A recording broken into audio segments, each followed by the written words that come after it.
Hey gang, Sam here. In this episode of GarageCast, we talk to Mike Murray and Jim Woodruff from National Powersport Auction. This is our Q3 installment about what's happening at the wholesale level, and we start to dive into the tariff situation.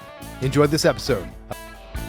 This is a show for anybody that has something that they want to say. It's going to be full of people with a lot of energy, CEOs, OEMs, vendors. Best practice ideas in this industry and of neighboring industries. We're talking to people that are on the cutting edge of processes, management. Serial entrepreneurs, authors. We really have a feast of all different types of senior level people. A cornucopia, as it were. A plethora, maybe. Grab a pen, grab a cup of coffee, and have a seat. Start writing. This is GarageCast. Welcome to GarageCast, back by popular demand once again. Our friends over there in California from NPA, Jim Woodruff, Mike Murray. Well, Murray's never in California anymore. He's either wayward at a Holiday Inn somewhere in the middle of nowhere, America, or he is taking a well-deserved respite in, where do we find you? Hawaii, you say?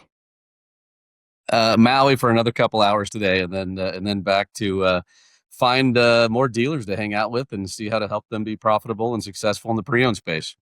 Yeah. Then Gotta back love to that, it. Tony. When he's not in a hotel or a Holiday Inn, he's in Maui. That's a good flip-flop. Yeah. I'm not even sure you need a house in Southern California. You should just sell that thing and live. Save a lot of money. I guess. Yeah. Right. Well, it's good to have you guys back on. We don't need to intro these guys. They've been on the show plenty. We try and get them here quarterly so that we can kind of get our finger on the pulse of what's going on in the pre-owned space, or just, they're industry insiders. They're in front of dealers all the time themselves. So I'm just going to get us started. Gentlemen, it's been a while since we last talked. What's up? What's new at the NPA? Mike, I'm going to start with you. We just finished up our fiscal year, just finished up our annual sales meetings. We continue to look at the industry on a whole as, a lot of opportunity out there. When we look at the number of unique dealers that participate with us, those that are part of larger dealer groups, be it Honda, Harley, Metric, whatever it happens to be pre-owned only, we still see that there's a great opportunity out there in the dealer body to, kick their used participation up at least a notch or two. We are starting to see that turn times are getting a little, I'm going to say lazy on some dealers, kind of working on a little bit of a presentation for National Powersport the National Powersport Dealer Association, if I can get that out. We've got that coming up here in a couple of weeks, and I'll be talking about, some of those exact same things, and a little bit specifically again about turn times, as we're seeing a few things that, dealers are leaning into used a little bit, but we're not sure all the habits are where they would be to make that a successful venture. But for us at NPA, we're excited to kick off our fiscal year here, and our team is ready to rock and looking forward to helping dealers out. Any new number of, last time we talked, Jim bombed us with like, oh yeah, we're doing 474 auctions a month now. So like, you got any new numbers, any new data for us like that? You keep crushing it. Still 10 locations, still 15 auctions a month. We definitely have some things on the drawing board to increase that over the next 12 months. So we're excited about that. We continue to expand in the marine and RV space as well. So that's super exciting. Our direct buy team, which is performed very, very well and helped a lot of dealers figure out those trades they're uncomfortable with. We're even looking at how to help more of those marine and RV dealers in that same situation. So we're continuing to expand. I don't think I have a giant announcement or a bomb to drop on you as far as, hey, we're doing this or that. It's just a continued expansion and fine tuning of the NPA machine. And so that's exciting. We love that, right? We talk about it. This industry is still very young, and some of the things that we've done had never done but been done before. In any auction format, and in our industry, we get to still write how this is going to play out and be a participant as well as a director of it. So we love it. Jim, do you have anything to add on to that question? What's going on? Anything to add on to what Mike said? Yeah, Mike did a great overview of some of the things that we're working on right now. Exciting times. It is a slower time of the year for the market. This is the time of the year. And in fact, I'm kind of glad that this is when our fiscal year starts, because it's a good time of year to be thinking about the future and recapping, what we just accomplished. But I'm super happy with the progress we made in our new Kansas City facility, which opened up this spring. The market there is going great. Great reception by dealers. Our lending clients are super happy with what we got going on there. We've got a great team. We're expanding in Ohio. We bought I don't know how many acres around the facility there. So we're in the process of adding outdoor storage for the larger products that we have. That should be done here hopefully by the end of the calendar year. We have purchased land in the northern part of the DFW Metroplex to expand our current facility that's presently in Flower Mound. We're probably 18 to 24 months away from that relocation, but that's going to be awesome. Dallas is one of our, in fact, I think it is our highest volume facility right now, but one of our bigger facilities is going to get even bigger. A lot of outdoor storage space being added there as well. And we've got a number of other projects in place. So, to Mike's point, we're incrementally pushing the ball down the field and doing everything we can to make sure that we're getting product that we can offer back out to our dealer customers and give them what they need for their pre-owned business. So, Mike, I counted no less than 7 new things happening. So, in the future, I hope you were taking notes right there because Jim just came over the top with 7 brand new things that you were not aware of. So, there you go. You're welcome. Jim, I'm coming back to you on this one. Let's do it. Let's jump right into the wholesale market, right? So, pricing, volume, participation, buyer, seller, willingness. Where are we? Where's the wholesale market sitting right now? Yeah, my take on it, and Mike lives it every day, so he'll have some comments as well. But big picture for the industry, the year is pretty much following your typical year. We're out of COVID, all the crazy aberrations that caused are done. We've talked about that before. We are in the low point of the year from a pricing perspective. We do have some folks that have been hanging on to inventory. They're like, "Gosh darn, I wish I would have listened to Mike and gotten rid of it earlier when the pricing was better, but I have to get rid of it now." So they're a little reluctant. That does affect our conversion rate a bit, but it's all normal, right? That all happens this time of year, and I don't see anything that's abnormal.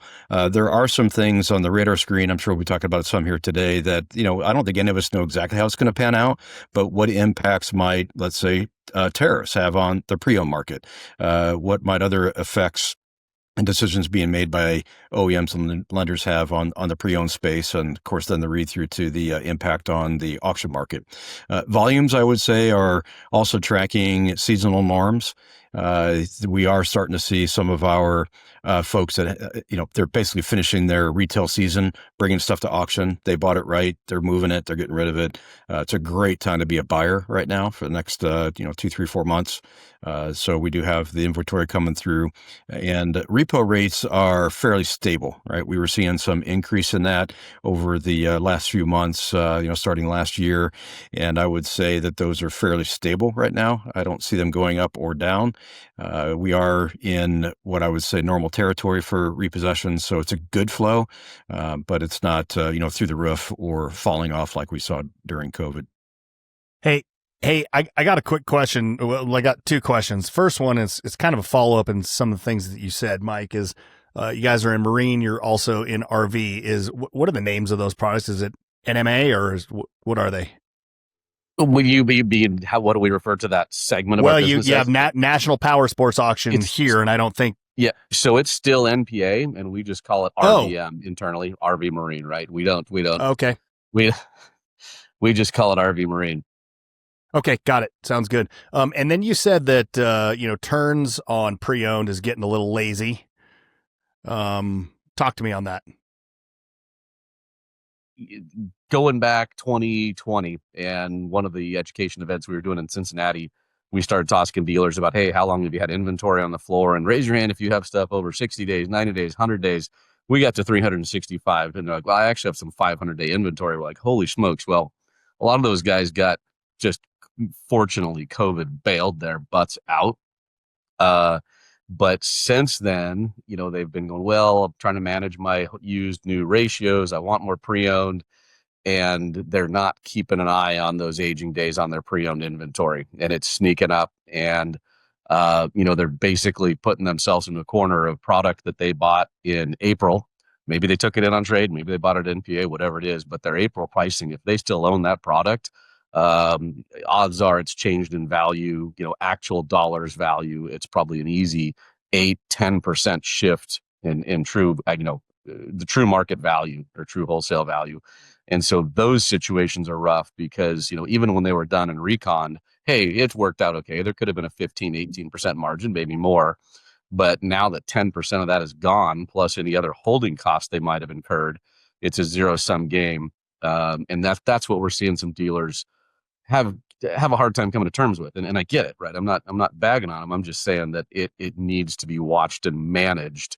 And it still is a little bit of the old, hey, eventually it'll sell. There's a butts for every seat. Oh, we're still going to make money. We're going to get a customer rather than take a loss. And those types of mentalities really, really lets the inventory manage the team rather than the team manage the inventory and put the product out there the customers are looking for. And so that's something that's hard. I meet a lot of sales managers that have some very strong opinions. I think you guys have met some of these people about, no, this is going to work. This is the only way to do it. I got it. And it's hard. You got to be a little, teachable and humble about some of that product that sits around too long and takes some of those losses. Otherwise, you're just dragging your whole team through it. And it never works out. I've not seen a business case ever where holding a piece of inventory for 150 or 200 days to retail is ever mathed out favorably. Interesting. Tony, when we both started with Ed Lemko, one of the first things he used to tell every new person, there's like a handful of things. There's 12 actually, but one of them is these dealers have to understand, manage your inventory or your inventory will manage you. It'll control you the whole time. So Tony, I know you got a question about programs, but Jim, on the heels of what you said about things are appearing kind of normal, I just want to give the listener just a couple of data points here. I'm looking at our year-to-date July composite. At the time of this recording, we don't quite have August in yet, but just hear these numbers. This is for metric only right now, but because I just pulled it up, but 469 units sold through July with a contribution from the sales department of 9.7%. That was in 24. In 25, 466 units sold through July with a contribution of 9.6%. Right? It's very, very similar to last year. So I could see it being business as normal, Jim. Yeah, and another dimension that we like to look at, and, I'll share some of the early data that we have, is what's happening out in the retail market, right? So registrations, which is a proxy for retail sales, both through dealers and private party, DMS data, which would include volume sold, inventory levels, average pricing and margins and things along those lines. And same thing, right? You look at the registration data and it's pretty flat, plus or minus a couple points. I will say that there is an exception. I wish that there was more that we could do to help our Harley friends as dealers, but Harley volumes, both new and used, are down notably in 25. It's been a decreasing trend. Used has been propping it up, but early indications are that used is slipping a little bit this year as well, and new has slipped a lot. And if you were to compare the whole industry to 2019, which would be a common COVID or pre-COVID benchmark, the industry is actually still up a bit for all new unit sales, but that's unfortunately not the case for Harley-Davidson. And I think that the pre-owned side of that business is going to continue to be extremely important for those dealers because they can control their destiny, the margin benefits that it brings, et cetera. So there are some shifts occurring there that I expect to reverse. But other than that, yeah, the data suggests with all of the data points that things are fairly flat, including dealer inventory. Mike did mention that we have some folks that are happily married to their inventory. So, that's something that the turn times are very important. And, thankfully, from what I'm seeing, the months of inventory on hand has leveled out. I think it's still probably a little too high, but it's not going up like it was this time last year. What are we seeing in the purchasing programs on the dealer and the consumer side? Mike, I'll start with you. Was talking with a group of dealers on the OE side, and I think there are a lot of dealers that are understanding the need to really,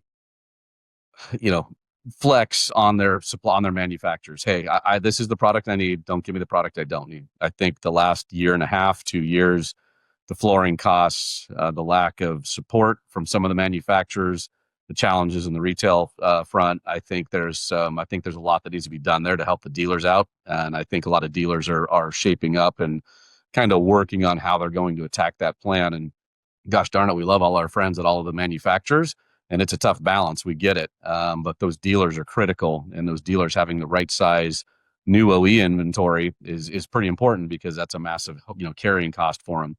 Fortunately, a lot of them are finding that balance with pre-owned and finding that value proposition, and they're filling in some of those needs that aren't met by the new product, which is awesome. On the retail front, I haven't heard or seen anything that's too crazy. I've spent a lot of time in the marine and RV dealers here recently, and so they're doing okay. But on the power sports side, I haven't seen any programs or anything that is lighting the world on fire. I think there's some decent financing incentives on a few brands here and there, but nothing that I would say is revolutionary or seems to be getting people lined up at the door yet. Got it. Jim, anything on that? No, nothing really to add. I think Mike hit it on the head. The only thing that comes to mind with the purchase programs is on the consumer side of things. I would say that consumers generally were even more proud of what their vehicles were worth than dealers were, particularly coming out of COVID. They were the last to find out about the price changes, right? So I think this year what we're seeing is that consumers are much more realistic about what their vehicles might be worth. And I think they're also more willing to sell stuff because they need the money. So, we take a look at macroeconomic data, and I'll spare you guys all the details, but one data point that relates would be credit card utilization. So credit card debt is an all-time high. Yes, things are more expensive, et cetera, et cetera. So inflation's part of that, but credit card debt's at an all-time high. And oh, by the way, credit card defaults are second only to the level that was seen during the financial crisis in 8, 9, and 10. So, I think people love their power sports vehicles, but they love paying for the bills more. And so I think it's creating some, a slight amount of additional willingness. I think on the dealer side, they're very well educated as far as what things are worth, generally speaking. There's certainly some pride there, but it's more of a tool for them to help with the inventory management that Mike was talking about, and it's just part of their daily diet. Mm. Hey, do you have anything on auto defaults? Do you guys nose into that at all? I've read a couple of articles that are saying that auto loan defaults are skyrocketing up quickly. Running. I don't know if that is.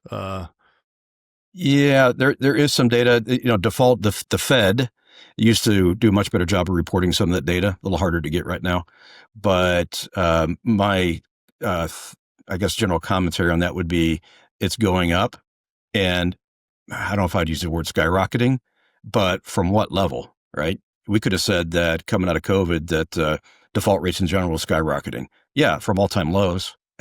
Yeah. Are they? To me, what's more important isn't necessarily the rate of change yet. It's where are they at, generally speaking.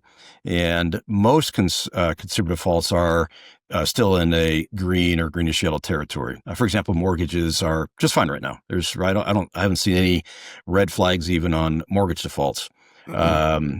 Credit cards, yes, that's not a pretty picture. Automotive is kind of in between, so it is on the rise from what I've seen, but I don't know if I would sound the alarm bells quite yet. Now, with the headwinds that we're starting to see in the economy and unemployment slowing down, maybe going backwards, and other factors, it could enter more the red zone of yellow here later this year or going into next year. You mentioned the Fed. I thought we fired them a couple weeks back and got rid of that place. Only one of them. Only one. Okay, only one of them. Look at Maria up there laughing. I love it. All right, you're up, Dantzler. I'm still hung up on Jim talking about, turns out, 2008, 2009, 2010, but it turns out people love their houses or whatever more, paying their bills, I think you said, more than their power sports products. And I'm like, have you met people, Jim? They don't like paying their bills more than paying their power sport products. Harley figured out years ago a guy will belly up on his wife and his house before he bellies up on his Harley note. So that is a good point. So let me come back at you on this one, Jim, and then Mike, I'm going to get your answer on the dealer side of this. But, we struggle all the time with data. Data in the marine industry is so much harder to come by than data in power sports, which is harder to come by than auto, all the above, right? But the data that we're showing, we just got a used report for July. So the market's down about 2%. So basically it's looking pretty flat relative to pre-owned registrations. It's looking pretty flat in our stores, which I just gave you that data for. So wondering, what are you guys seeing? What are you seeing with registrations? What are you seeing with DMS data? And feel free if you want to segment that into Harley versus power sports or however you want to see it. Are you seeing anything other than business as normal when it comes to registration, either brands or types? From my perspective, seeing the same thing. I talked about a little bit before where things are fairly flat. The exception being the decline in sales on Harley-Davidson product. And I think that's more a price point thing. There's some other things going on there, and we got a new CEO coming in and some other exciting things that could bring some much needed change. But I think it's more price point, and I think other product categories that are high in price are struggling. Compared to the stuff that's more budget priced. That's one of the reasons why pre-owned has been the most flat, so to speak, of all the different product segments, because it's an attractive price point for folks. So I would say very similar. I like that price point answer because the guys who have quality product at the right price point are killing it. We waited for a long time for Triumph to finally get those 400cc bikes in, and now they're just absolutely home runs for a lot of the Triumph dealers that are out there. But Mike, anything different that you're seeing or anything coming out of DMS systems that you're seeing? One of the things we were looking at last week a little bit, and I was looking at it this morning again, is some of the, I shouldn't say some of it, a lot of the true average wholesale pricing.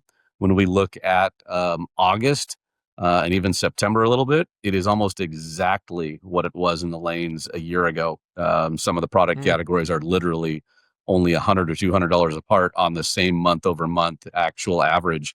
And a lot of times we see that spread. Oh, it could be, 4, 5, 6, 700 up, down, whatever it is. But to some of that business as usual things that we're talking about and your numbers that you shared going through your stores, it's interesting because the lane pricing is on most product category the spitting image of last year's average wholesale pricing. So that's really, really good. There's a consistency that the bottom's not falling out. There's some optimism. There's at least as much optimism in what dealers are willing to pay for things as there was a year ago. We do still see the disparity in based on condition and mile. That's the other trap that some dealers will put themselves into. A lot of them, watch NPA auctions, right? There's, as we said, there's 15 times a month to watch the auction and figure out, hey, what are wholesale prices doing? And dealers tend to look at the stuff they'd like to own. Hey, there's that really nice Street Glide. Hey, there's that really nice T7 or whatever it is. And those really nice, clean bikes under 5,000 miles, they bring pretty respectable money. And so sometimes they go start taking in a trade on a rough Street Glide or a rough T7. They want to send to the auction. Like, well, the last one I saw brought $8,000. So, well, this one's got to be worth $7,000. Well, if it's rough and it's got a dented tank and needs 2 tires and a bent rim and no, that's a $4,500 bike if you're lucky. Just because you saw the nice ones do something around whatever book value happened to be. The rough ones, there's still a big disparity there. And so the trade-in side of things for dealers is still a big part of what we're working to help them get their heads around. That, yeah, I know you saw the really nice ones bring all the money, and that's true. You're all fighting for that nice product you can put right on the floor next to your new OE product and go, look, hey, you know what, for another opportunity or another solution to you getting on a bike could be this pre-owned one here. But sometimes they carry that a little too far into their trade-in. Oh, yeah, it runs okay. It's only got 50,000 miles on it. Yeah, we can put a bunch of money into it. And so missing that true wholesale value is the one thing that we still see a little bit of. Nice. Very nice. You're talking about kind of the numbers and the units and what's going on with the market. Do either one of you guys have any insights into dealer sentiment right now? We talk to dealers on a daily basis about this. What are you guys hearing? Jim, I'll start with you. Mike's going to be better equipped to answer that question. I think that just the uncertainty about what the future might bring has been on people's minds for quite some time. And navigating some of the uncharted waters, what's going to happen to financing rates, financing availability? What am I going to do with all this inventory that I have? So I think it's just continuing to wade through the things that have been on their mind with the added uncertainty of what's going to happen in the economy and with tariffs here later this year. Got it. Mike? I think it depends on who you ask. Sam, you said earlier, hey, there's certain dealers with certain price point stuff they're doing really well. And they're like, yeah, I might not have the highest average sale price as I've had in years past in a few things, but stuff's moving out the door. I'm finding some margin. Life's good. There's other dealers that aren't there, and it could be based on where they're located, their more microeconomic situation, or it could be based on the brands that may not get the support, or they may not be in the pre-owned. So I think it really depends on who you ask. I think overall the sentiment is stable. At our last San Diego auction, We had a few people come out that we hadn't seen in a while, right? We always kind of watch and see who's bidding and buying at our auctions and kind of track that and kind of understand. And there were some people that came out and participated heavily. And when we see some of those things happening, like that's a good sign. Those are some of these dealers are ones we've known for years, and they tend to be a little, conservative, and they don't want to take too many risks. But when they come out, like, oh no, things are going well. I need more pre-owned. To me, that's a good indicator that there is some positivity and there is opportunity in the market. It just doesn't look like what it looked like 5 years ago, 10 years ago. Got it. Hey, on that note, real quick, Tony, when you say it really is dependent on different dealers and maybe where you are in the country like that, Tony and I did a pretty rough podcast on the marine industry. What was it, 2 weeks ago or something like that? I don't know if you heard it, Mike or Jim, but like we got a lot of people scared in the industry. We got Wells Fargo calling us like, don't say that kind of stuff, and I'm like, but this is really what was happening in the country. But then we got some of our dealers calling me on the next day saying, we're having the best year we've ever had. I don't know what you're talking about when you say that Q2 was horrible for marine, which it was statistically since we've been tracking the data, the worst Q2 ever, because they're absolutely killing it. So just the common denominator with a lot of those dealers who aren't really struggling or their dealer sentiment is high is they did not get buried in inventory that they were paying juice on that they had to get out from under. They took the first deal and moved on. I think you'd agree with that one. Yeah, it's exponential in marine and RV because of the cost of inventory. But on the power sports side, we like death by 1,000 cuts. So that's the other side of that. Yeah, the other thing I think that we need to remember is because I had some marine dealers as well as power sports dealers reach out to me is that there's twice as many plus some hundreds marine dealerships out there as compared to power sports. It's double, if not more than that. So the concept of and then the brands, the rooftop or the brands that you can carry, the 2,000-ish different brands that you can carry makes it a much more complex machine when we're talking about how they may be struggling more or less. So, we talked about dealer sentiment. How about lender sentiment? What's going on with lender sentiment out? Either one of you guys talk to anybody on the lender's side, Jim? I think lenders are also watching carefully what's going on. One common theme that we're seeing particularly prominent this year is cost control. They're looking at their increasing losses, which is normal, right? It's compared to what they were seeing before. Default rates are up a little bit, but also the stuff that's starting to go into default now are the expensive things that were sold during COVID at whatever the loan to value was that was necessary to get that deal done. And that's just not worth it anymore, right? So it's kind of the tail end of that decline. So I think they're feeling that. So they're looking very closely at transportation costs and the storage that they're paying at repo yards and, their business processes. So, I would say that increased emphasis will result in goodness because it's going to help them become more efficient. It'll help us sharpen our saw because we've got a bunch of ideas on how to help them with those things. And, I think that's more than what we've seen in the past. We didn't see any of that during COVID because things were great and default rates were record lows. So like we said before, those days are over. But this is one that's causing them to dig into things a little bit more detail. I haven't seen anything, and maybe you guys are seeing some differences, but I think the availability of capital, their ability to lend, those kind of things. I don't see any red flags there at this point in time, or even yellow flags. They're watching it, but they're still happy to write paper. I'm sure they wish that there was more transaction volumes like we do, so that they were writing more paper, but they've got the money, they've got access to capital, and the risk profiles, despite the increase in default rates, are still in acceptable limits. So I think that's good stuff. And I don't know, Mike, you have any thoughts on that? On the lender side, I think Jim covered it. I haven't heard anything. I mean, I get little bits and pieces from the dealers on their perspective, but nothing more than we talked about earlier about, there's nothing, no crazy programs out there, a little grindy here and there, but I haven't heard anything beyond what Jim explained. All right, Jim. You mentioned tariffs earlier. I want to get back to that topic, and I mentioned that we're going to have Christy Lacruelle from the MIC on our podcast as to kind of what their stance is and what they're doing about it. But as we say this, I think you would agree with me. There are a lot of people out there that don't even know what we're talking about right now, with a massive dark potential dark cloud. And I'll let either one of you take this, and then I want both of your opinions on this right now. But we got the reciprocating tariffs, from each different country pays a different reciprocating rate. And now we have this lead and aluminum tariff, that what percentage of the motorcycle is lead. And now there's a huge hit with a tariff or a surcharge on that, depending on how you want to look at it, that could be passed through to the consumer, increase in MSRP, or the dealer could eat it, or the OEM could eat it. So talk to us a little bit, your thoughts about the tariffs, because this is I would call it a very urgent issue. And how do you think it's going to affect NPA based off of dealer sales or decreased dealer sales? Yeah, I'll take a first crack at that, Sam. It's been on the radar screen for a while, right? And the administration has fired off various tariffs and, holy cow. And then, a week later or a day later, it's gone, or there's a deal made, et cetera. So it's been turbulent. But I think after the initial shock of those wore off, people adopted the attitude of, well, let's just wait and see, because it's going to change tomorrow. I remember some of the conferences that I did last year. That was kind of my take on it at that point in time. But it's a little bit different this time. So, and I'm not an expert, right? I had actually a long chat with Scott Schlegel over at the MIC yesterday about an example that I'm going to share with you here.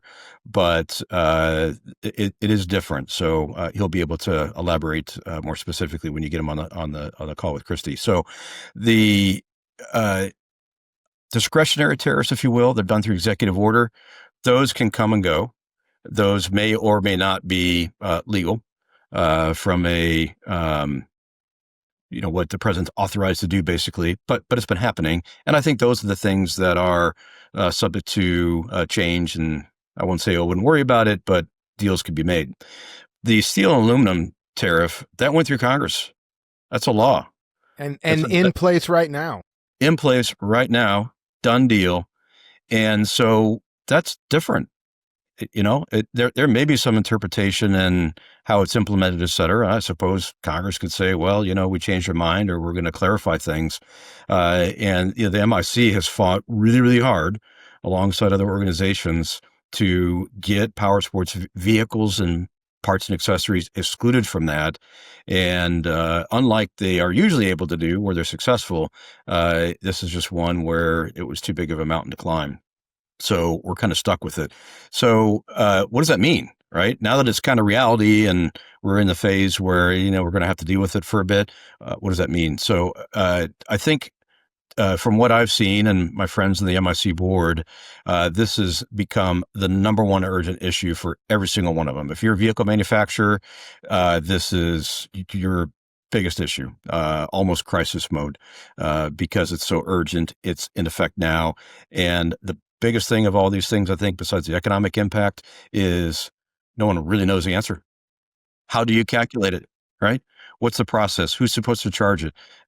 Some of those things are, policies that are in place from prior things, but there's so much doubt and uncertainty about how to calculate it, what the impacts are, how to pass it through, and then just the business decisions that go with that. Like, oh, well, do we eat that? Do we pass it on to consumers? What's that going to do for a business? So I think, to your point, Sam, this dark cloud does have the potential to be a black swan event for the power sports industry, mostly because of the amount of metal that's in our vehicles and other things that we use, that could have a lasting impact for the next months, maybe a couple of years before something changes it. So I'm hopeful that wiser minds will prevail, and that the reality of the impact these are having disproportionately to industries like power sports, will be corrected in some fashion. It's just, man, it's a tough ship to turn.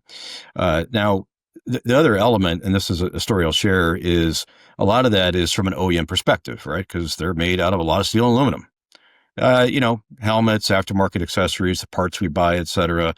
Maybe there's some stuff that's impacted. Maybe they're subject to some of the reciprocal tariffs, et cetera. But we're okay. Well, let's use NPA as an example. I had one that just came up 2 days ago, right? We ordered a key from a supplier in Mexico. We didn't choose Mexico. That's just where it comes from. We ordered it through actually one of the OEMs, and that's where they're made.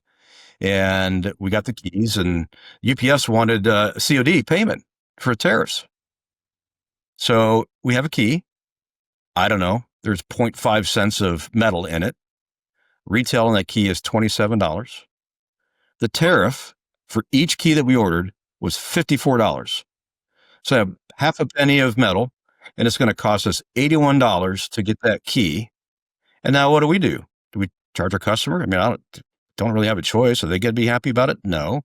So the unintended consequences are significant.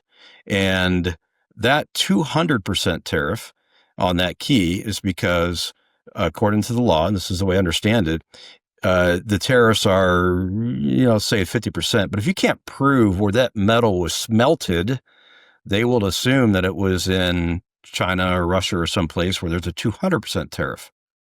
And these are subject to that. So the economic impact now is clear, goes beyond just our OEM friends to other things. It's a lot of money. I don't know who's going to be able to prove where that metal came from. So we may all be looking at a 200% tariff on some of these things. And then, is that even the right calculation? It came from Mexico. How come it's not covered by USMCA? Who do we talk to? How do we get our money back? Was UPS the company that really should be charging it, or not? Should the supply? So it's just the doubt and uncertainty it's going to bring, in addition to the significant economic consequences, is going to be severe for a period of time. Yeah, my biggest concern is that this isn't something they're talking about doing. This is something that we just talked about is in play right now. And I think a lot of people are being lapsadaisical about it because it's not affecting the units that are already here stateside. It's affecting everything that's coming in. And with that kind of a tariff, even if it were the correct tariff and not the 200% tariff, it's crazy. You got manufacturers that are supposed to figure out what percentage of this model motorcycle is made with lead or aluminum, and as a percentage, you're supposed to charge yourself that and pay that money. And if you're wrong, you get to go backwards and retro pay off those units that you were incorrect on. So I agree with you. It is an absolute mess. The problem is when it comes to a stalemate, people are just like, I'm just gonna step back as a consumer, and dealers are like, what do we do? And manufacturers aren't involved on it. Now you got you said it, it's a potential black swan event, and I'm just hoping we can not get to that point with all of us who are trying to push the industry forward here. Yeah. Well, and you get the consequences of that, right? So to your point, consumers may pull back. And personally, I have not been worried about the inflation effect of tariffs. Some of the economists I follow, I think, call it correctly, that tariffs do affect some products, but overall, people adjust their spending accordingly. Overall, consumer pricing doesn't change that much. It has a small impact. But in our industry, holy cow, it could have a huge impact. And so consumers may not buy those vehicles. Or what's the best way to avoid tariffs if you're a manufacturer or something? Don't import it. Pull them in. Yep. Don't pull them in. So what does that do to supply and then therefore to sales, right? Either way, whether it's the supply side or demand side, you got a supply problem. Thankfully, there's used inventory floating around the country that we can live off of for a while. I say we as an industry. But from an auction perspective, we only get them if there's a transaction. So if the overall transaction volume is going down, it will have an impact on the used side because there's going to be less stuff trading hands unless, people just need to get rid of it to raise some cash. So, it's there's a number of unintended consequences. And unfortunately, I think we're in a mode where we have an administration that would like to reduce regulation. The amount of time and money being spent just figuring it out is a massive regulatory burden on everybody. So I don't think they meant to do that, but it's one of the biggest regulatory burdens that we'll be experiencing for some time. Well, hopefully the MIC can highlight that one unintended consequence that affects them and maybe get some of this withdrawn or retracted. But Mike, any thoughts on that? That was a ton that Jim already covered there. I don't think I could add anything to that. There's a lot of pieces there. The one thing I come back to though, and that's at the actual dealer level, they got to stay paying attention to what's right in front of them.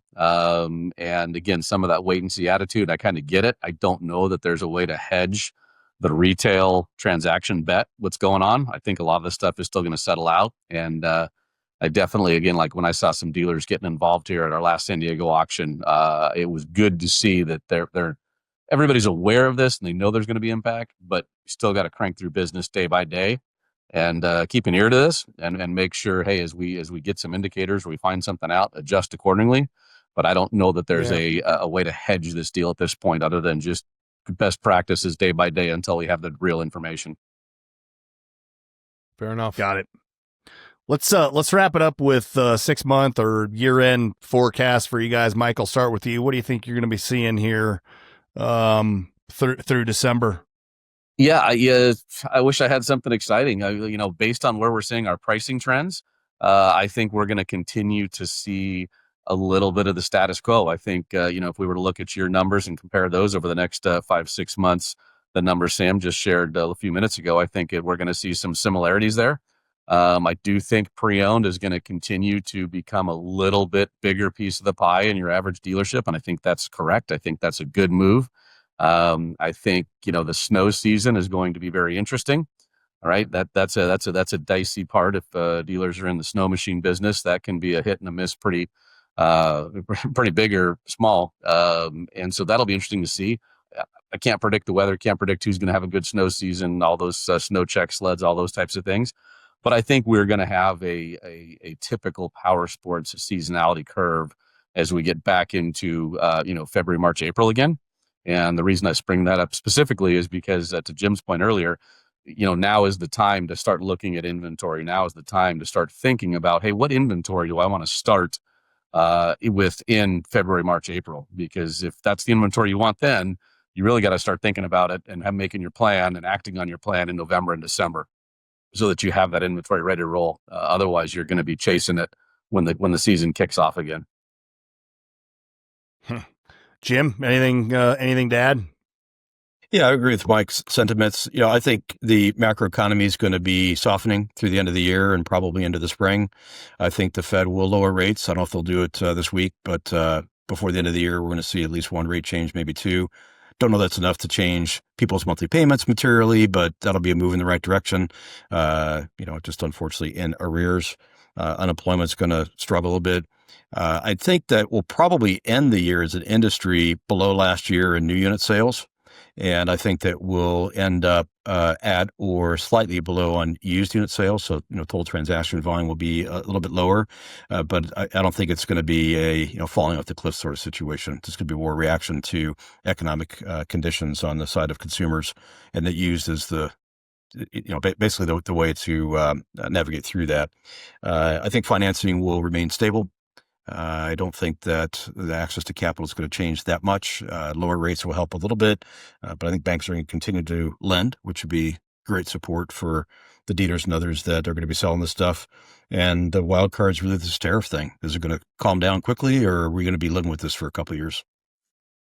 Yeah, gotcha. Good stuff.